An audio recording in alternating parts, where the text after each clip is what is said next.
मगाशी असं गरगरल्यासारखं असं फिरल्यासारखं झालं. सो यार अधीरा, आपण उगाच थांबलो तिकडे, कळतंय का तुला?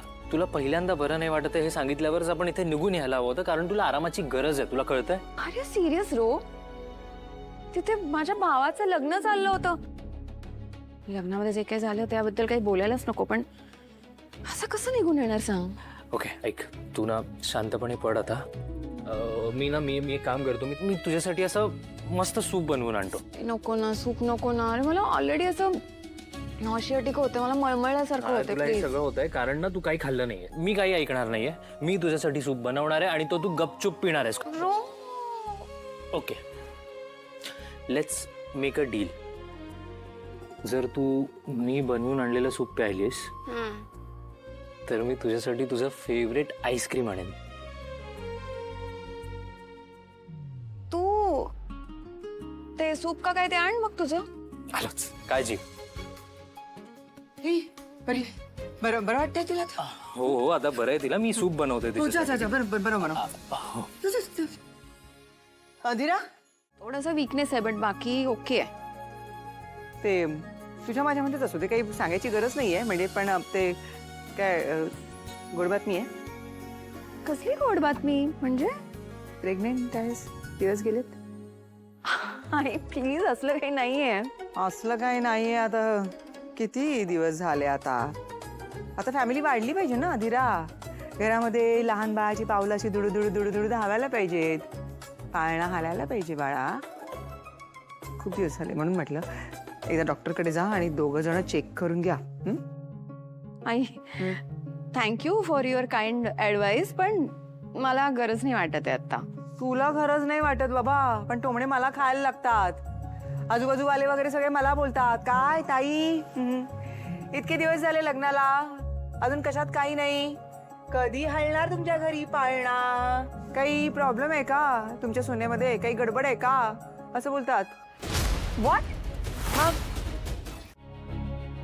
परमेश्वरा, काय विचित्र होऊन बसलंय हे. त्याला तर राजवाडे 4 दिवस नाही आहेत. या 4 दिवसात घराचं रक्षण कर रे बाबा, आणि राजवाड्यांचा प्रवास सुखरूप होऊ दे. त्यांना नीट ठेव. त्यांच्याशिवाय 4 दिवस अवघडच जाणार आहेत.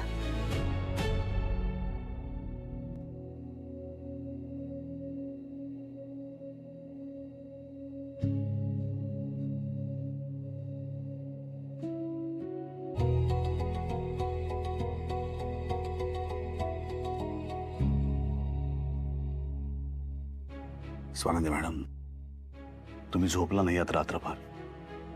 हे बघा, इतका विचार करू नका. मी तुम्हाला सांगितलं ना काल, मी येईपर्यंत थांबा, सगळं नीट होईल. तुम्ही खरं तर जागेच होतात. तुमची झोप नाही झाली आहे. असो, मी फ्लाईटमध्ये झोप काढ. पण तुम्ही ना प्लीज स्वतःला त्रास नका करून घेऊ. मी आलो की सगळा गुंता सोडूया आपण. तुम्ही आता 4 दिवसांनी येणार म्हणजे तुम्ही गुरुवारी रात्री याल का शुक्रवारी सकाळी? म्हणजे स्वानंदी मॅडम, फ्लाईटची वेळ बघून मी सांगतो.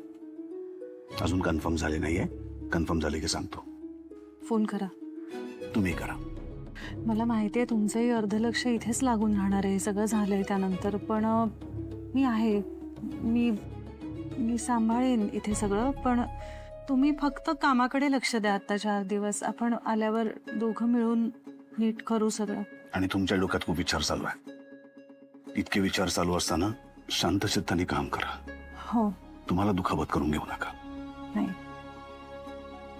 काहीतरी वेड्यासारखं खाऊ नका. तिथे थोडं सांभाळा, जागरण करू नका, आणि पाणी प्या भरपूर. ते उष्णता. मी घेईन काळजी स्वानंदी मॅडम. तुम्ही काळजी घ्या स्वतःची.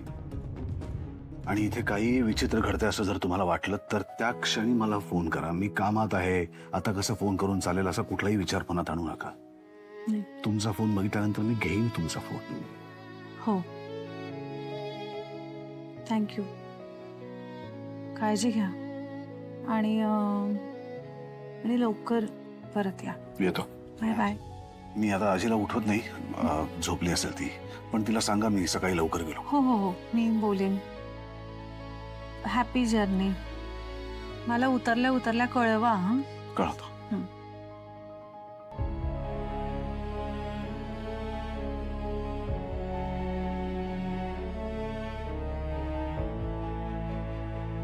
मला खूप भीती वाटते वहिनी. म्हणजे बाळ होणार आहे ही खूप आनंदाची गोष्ट असते, पण मला खूप अपराधी वाटतंय. मी ना आई बनायच्या लायकीचीच नाहीये. नाही नाही नाही, हे विचार नको आणूस मनात. काही चुकलं नाही, जे केलंस ते भाबडेपणाने केलंस ना. आणि एक गोष्ट सांगू, कुठल्याच बाळासाठी त्याची आई कधीच अपराधी नसते. त्यामुळे यातलं काहीच वाटून नाही घ्यायचंय. बरोबर आहे वहिनी, पण मी एकटी हे सगळं कसं करू?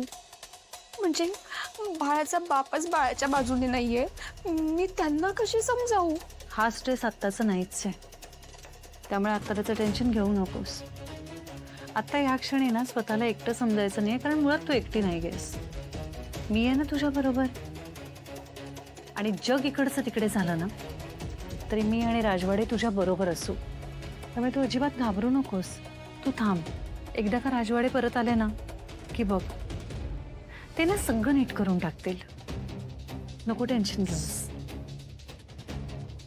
डोळे पुस बरं. आणि ते खाण्यापिण्याची हेळसांड नाही करायची हा.